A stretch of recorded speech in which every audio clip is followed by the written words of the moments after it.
Bonjour. Alors, l'objectif de cette vidéo est de vous présenter les avancées de NewGo. L'idée derrière NewGo est de pouvoir créer des agents IA qui vont vous permettre de résoudre des workflows complexes et ce, avec en entrée uniquement des phrases en langage naturel. Alors aujourd'hui, je vais me focaliser sur la librairie OIDC client qui est en JavaScript et que j'ai créée il y a plusieurs années. J'ai un problème, c'est que j'ai accumulé plus de 125 issues. Alors parmi ces issues, la plupart sont déjà résolues, d'autres sont des vraies demandes de fixe ou d'autres sont des vraies demandes d'évolution.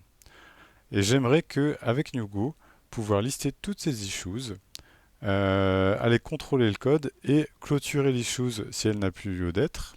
Et si c'est une vraie demande de fixe ou d'évolution, ce que j'aimerais, c'est classifier le niveau de difficulté de résolution.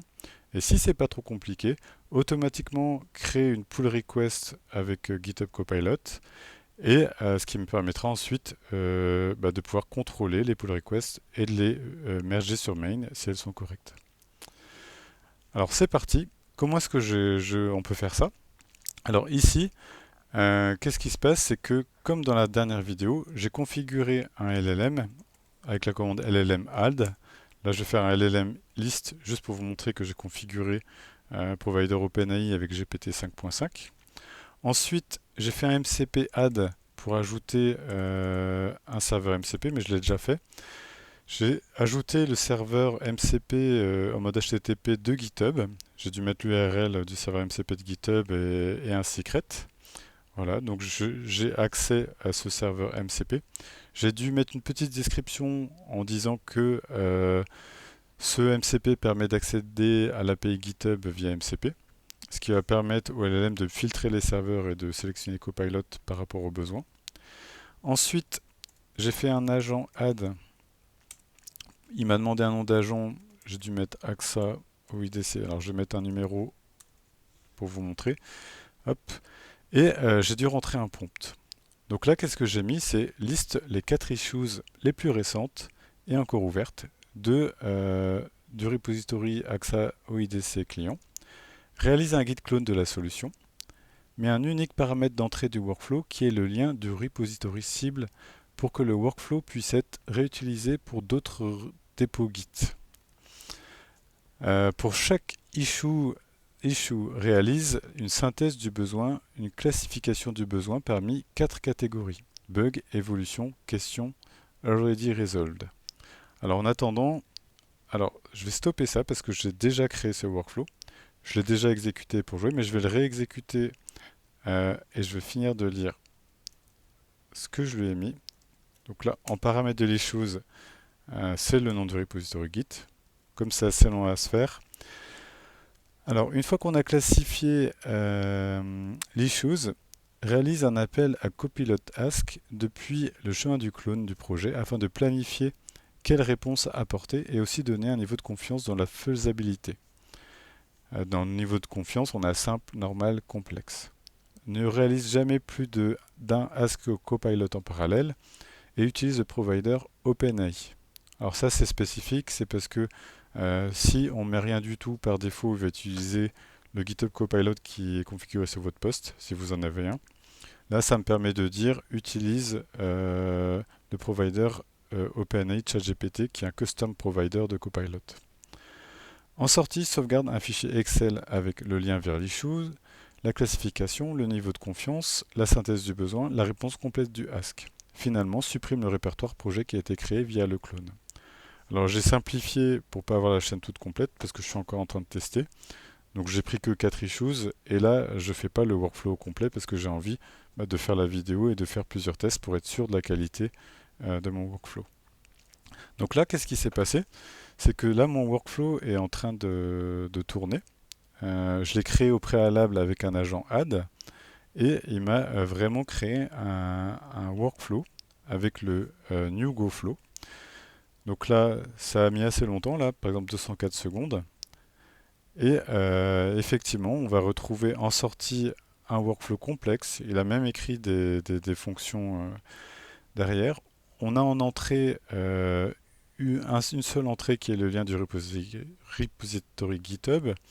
On va voir qu'il va récupérer les issues bien filtrés en mode open par ordre descendant sur GitHub. Ensuite, il va restructurer la donnée des issues. Ouais, il va faire vraiment tout le workflow. Il va faire notre git clone, et ensuite il va finalement appeler copilot ask. Alors plutôt que vous montrer le plan, je vais vous montrer ce qui est en train de s'exécuter. Donc il a déjà bien tourné. Effectivement, il a fait tout ça. Il a listé les issues. Hop. Il les a remis avec un structure d'output dans un format structuré. Voilà, donc je me retrouve avec un tableau structuré d'issues. Qu'est-ce qu'il a fait? Il a fait un for each où dedans, il a pu lire le détail de chaque issues et finalement il refait un for each où il va déclencher tous les copilotes à la suite. Voilà, donc là il en a déjà fini un, sans une seconde. On va retrouver le prompt qu'il a demandé à Copilot. Effectivement, tac, on va retrouver en sortie voilà, ce que Copilot a répondu. Feasibility, confiance, normal. Voici une réponse prête à partager. Hop. Alors, il fait un git clone. C'est vrai que je ne vous ai pas montré comment ça se passe. Derrière, sur le bureau, NewGo crée automatiquement un répertoire NewGo. Dedans, on va retrouver le répertoire data avec les bases de données. Et là, on va retrouver ici un test que j'ai fait à 18h. Là, hop, un clone qui vient de faire ici au moment de la vidéo. Donc c'est sur ce répertoire-là qu'il est en train de travailler. Voilà. Et à la fin, qu'est-ce qu'on a? C'est qu'on va se retrouver avec un fichier Excel avec les issues, enfin les colonnes qu'on a demandées. Je vais ouvrir celui-là. De toute façon, il est encore en train de travailler. Voilà. Donc on va retrouver ici le lien vers mes issues. Ensuite, la classification de l'issue, c'est une évolution, c'est une question. Le niveau de confiance, le niveau de complexité, complexe, simple, normal, simple. Effectivement, celle-là, elle est complexe. Donc, j'ai ma synthèse de ce que l'utilisateur veut. Et derrière, j'ai la réponse complète qui a été réalisée avec le ask. Effectivement. Et cette issue, là, une des dernières issues, est assez complexe et au final, je ne la ferai pas parce qu'elle ne sert pas à grand chose. Voilà. Euh, hop, on va regarder qu'est-ce qui se passe. Donc là, c'est assez long, ça va faire mes 4 issues et finalement, ça finira par m'écrire le fichier Excel. À la toute fin, je vais demander de supprimer le repository, mais je ne lui ai pas donné l'autorisation. Du coup, ce qui se passe, c'est qu'il me dit qu'il n'a pas le droit enfin, il a un rejet, donc il n'a pas le droit de supprimer le répertoire clone, ce que j'aurais aimé nettoyer. Hop, donc je suis content. Dans quelques semaines, je jouerai vraiment l'algo sur les 125 issues, mais je pourrais plus faire de présentation avec, c'est dommage. Donc vous pouvez le surveiller.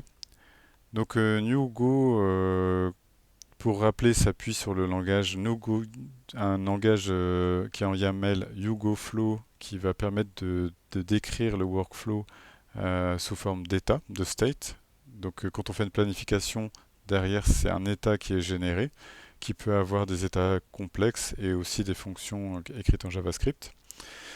C'est ce workflow qui est exécuté et c'est ce qui permet au moteur de NewGo de fonctionner.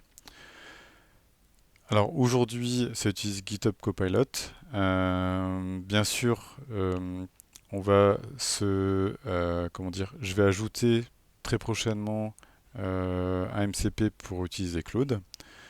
Et n'hésitez pas à me faire des retours, faire des issues, contribuer ou juste poser des questions. Ça me ferait très plaisir. Donc je vous remercie et je vous souhaite une très bonne soirée et à bientôt pour une prochaine vidéo.